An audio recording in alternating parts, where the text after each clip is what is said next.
Minggir atau menyingkir adalah istilah sederhana yang kalau kita coba melakukan memberikan banyak makna.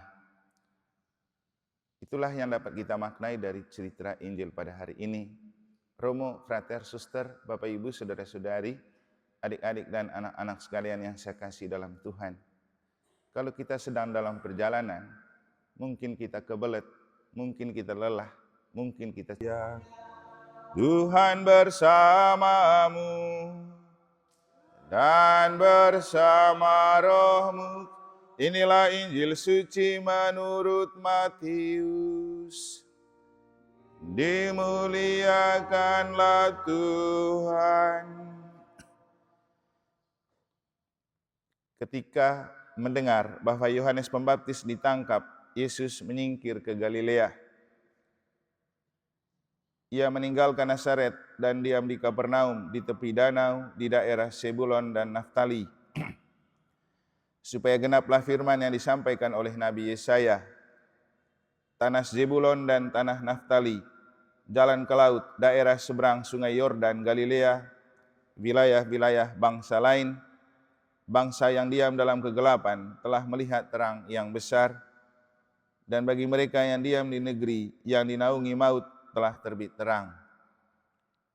Sejak waktu itu Yesus memberitakan, bertobatlah sebab kerajaan surga sudah dekat. Yesus pun berkeliling di seluruh Galilea. Ia mengajar dalam rumah-rumah ibadat dan memberitakan Injil kerajaan Allah, serta melenyapkan segala penyakit dan kelemahan di antara bangsa itu. Maka tersiarlah berita tentang dia di seluruh Syria, dan dibawalah kepadanya semua orang yang buruk keadaannya, yang menderita berbagai penyakit dan sengsara, yang kerasukan, yang sakit ayan dan lumpuh, lalu Yesus menyembuhkan mereka. Maka orang banyak berbondong-bondong mengikuti dia. Mereka datang dari Galilea dan dari daerah Dekapolis, dari Yerusalem, dari Yudea, dan dari seberang Yordan.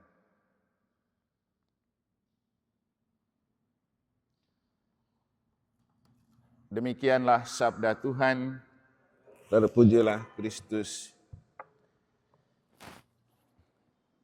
Minggir atau menyingkir adalah istilah sederhana yang kalau kita coba melakukan memberikan banyak makna. Itulah yang dapat kita maknai dari cerita Injil pada hari ini. Romo, frater, suster, Bapak Ibu, saudara-saudari, adik-adik dan anak-anak sekalian yang saya kasih dalam Tuhan. Kalau kita sedang dalam perjalanan, mungkin kita kebelet, mungkin kita lelah, mungkin kita capek, kita perlu minggir sebentar di perjalanan untuk segera sejenak melegakan, menyegarkan badan. Dan itu pilihan yang penting, karena kalau kita terus paksa jalan dalam kondisi kita capek, lelah, dan jenuh, itu bisa menciptakan kecelakaan. Hidup itu selalu diibaratkan dengan perjalanan. Kita berjalan mengejar banyak target, tapi kita lupa istirahat, kita lupa minggir sejenak, kita lupa menyingkir. Liburan itu salah satu cara untuk minggir dan menyingkir sejenak dari kesibukan dan rutinitas kita, dan itu sangat baik untuk membangkitkan kembali energi, tenaga, dan kesegaran.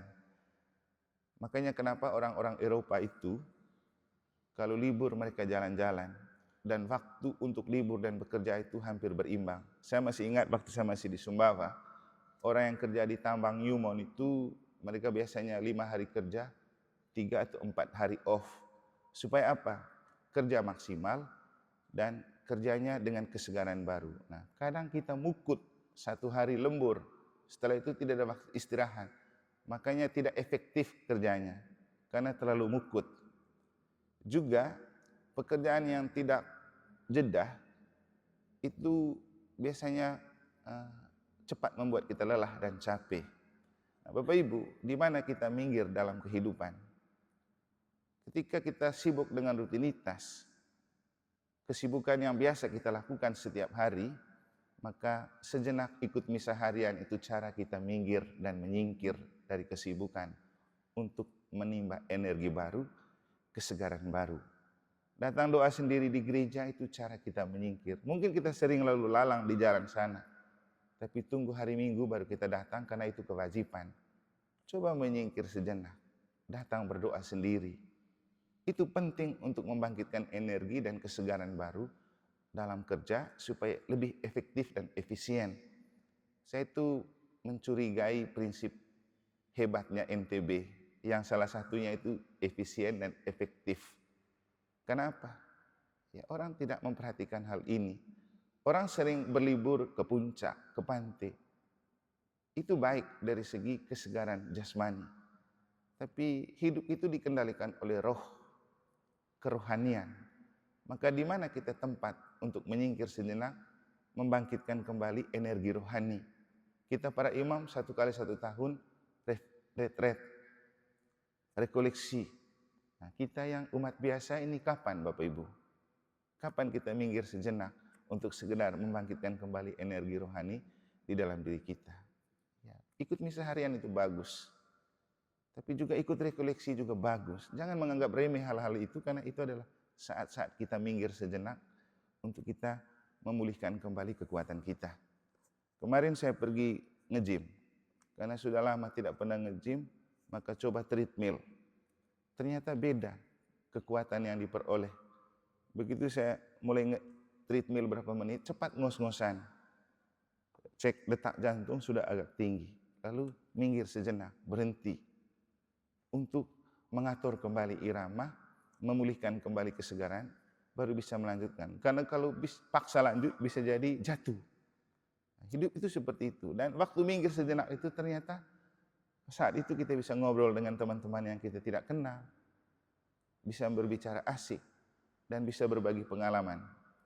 Nah, Yesus itu minggir sejenak ketika mendengar berita tentang Yohanes. Tapi kita melihat justru waktu dia minggir sejenak, dia berdoa. Dia menimba kekuatan baru, dan pada saat itu malah Yesus melakukan banyak karya hebat di Galilea. Nah, untuk kita Bapak Ibu, ada istilah discernment dalam hidup rohani. Discernment itu kejernihan untuk membedakan mana roh dari Tuhan, mana roh dari manusia dan dunia. Ini penting karena inilah yang disampaikan oleh Yohanes dalam bacaan pertama. Bagaimana kita membedakan mana roh dari Tuhan, mana roh dari hantu. Karena itu juga beda tipis. Tuhan dan hantu kan beda tipis. Tuhan, hantu. Roh juga berkarya dalam diri kita itu beda tipis. Kadang roh Tuhan bekerja, kadang roh jahat itu bekerja. Tapi bagaimana kita membedakan? Dan menurut Yohanes, cara kita membedakan itu setidak-tidaknya ada dua. Pertama, kalau kita percaya kepada Kristus sebagai anak Allah, itu adalah roh Tuhan. Kalau tidak, bukan. Yang kedua, kalau kita punya spirit mendengar. Yohanes bilang di bagian akhir, kalau kamu mendengar pewartaan kami, kamu berasal dari Allah. Tapi kalau kamu tidak mendengar, kamu tidak berasal dari Allah. Kita, sejauh mana kita menyingkirkan rutinitas, aktivitas untuk sejenak mendengar sabda Allah? Sejauh mana? Untung kalau kita ikut misa, bisa dengar. Kalau hanya datang duduk ngantuk. Jadi bukti kalau roh Allah itu ada di kita, ada kesetiaan dan kerelaan mendengar sabda Allah. Pertanyaan untuk kita, berapa kali saya mendengar sabda Allah di tengah rutinitas saya? Bapak Ibu, kalau kita betul mau dijiwai oleh roh Allah, kita perlu menyingkir dan minggir sejenak dari rutinitas. Kita memeriksa apakah kita hidup sesuai dengan kehendak Allah atau kehendak kita. Kita perlu menyingkir sejenak untuk membiarkan roh Tuhan berkarya di dalam diri kita, daripada kita terus bekerja dengan memaksa kemampuan dan kekuatan kita yang memang tidak ada yang hebat dan sempurna. Kita yang manusia yang lemah dan rapuh dan berdosa, kita perlu energi rohani dari Tuhan untuk mensupport dan mensuplai supaya kita itu tetap bisa terus berjalan dalam hidup, dan seluruh perjalanan itu memberikan kesuksesan, keberhasilan, juga yang paling penting kelegaan dan kebahagiaan hidup. Semoga Tuhan memberkati.